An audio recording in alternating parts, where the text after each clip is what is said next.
আপনি যদি প্রবাসী হন তাহলে আপনার জানা উচিত বা আপনি জেনে থাকবেন যে কারেন্টে শর্ট লাগছে এখন।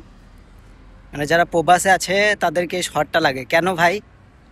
মানে সব সময়ের জন্য এরকম শর্ট লাগে।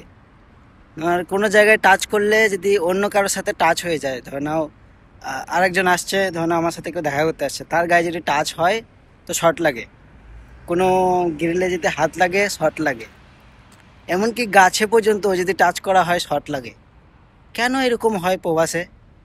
যারা প্রবাসে থাকে তারাই শুধুমাত্র বলতে পারবে কেন হয়। তোমাদের, আমার কিন্তু জানা নেই এটা। তোমাদের যদি কারো জানা থাকে সঠিক তথ্য, তাহলে একটু জানাবে আমাকে। আমি খুব উপকৃত হবে আর কি। কেন শর্ট লাগে সবাই বলে এই কথাটা, খালি আমি বলে নয়, মানে প্রত্যেকজন বলে শর্ট লাগে কেন, কিন্তু কেউ বলতে পারে না কেন লাগে শর্টটা। কারো কি জানা আছে এই শর্টটা কেন লাগে? মানে টাচ হলেই, এই যে কোনো জায়গায় যদি টাচ হয় এবারে আর্থিং করে সব সময়ের জন্য, কেন এরকম হয় আর্থিং? আর একটা বিষয় যদি কারো জানা থাকে সেটাও জানবে, ইয়াল্লাহ মানে কি। মানে কুয়েতিরা সৌদিরা সব সময় বলে থাকে ইয়াল্লাহ ইয়াল্লাহ ইয়াল্লাহ।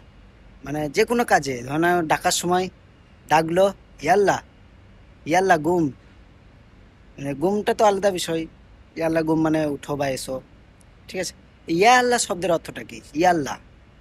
প্রত্যেক কথায় বলে থাকে ইয়াল্লাহ। আর এই কারেন্টের শর্টটা কেন লাগে, এই দুটো জিনিস আমার খুব জানতে ইচ্ছে করে ভাই। যদি কারো জানা থাকে আমাকে একটু একটু একটু ভাই রিকোয়েস্ট, একটু জানাও।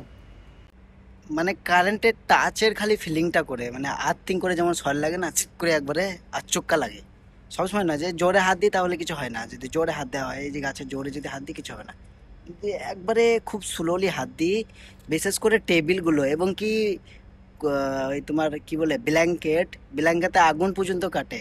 রাত্রিতে যখন ঘুমাতে যায় এনে করে সু করে হাত দিয়ে যখন আওয়ালে করে আগুন কাটে, পর পর পর পর পর পর করে আগুন কাটে কেন হয়? এই কারেন্টের শর্টটা কিন্তু গ্রামের কোনো জায়গায় লাগে না, বা শহর এলাকাতেও লাগে না, শুধুমাত্র বিদেশেই লাগে। কেন? আমি তো গ্রামে অনেক রকম কাজ করেছি, সেখানে তো কোনো সময় শর্ট খাইনি। কিন্তু এই বিদেশে, এই কুয়েত সৌদি কাতার দুবাই এই দেশগুলোতে কেন আর্থিং মারে? এটা বোঝার বিষয় নয়? কেন ভাই? কারো জানা থাকলে অবশ্যই ভাই কমেন্টে জানাও আমাকে। দেখা হচ্ছে আবার নতুন কোনো ভিডিওতে নতুন কোনো টপিক নিয়ে। তো তখন জন্য টাটা বাই বাই, আসসালামু আলাইকুম, আল্লাহ।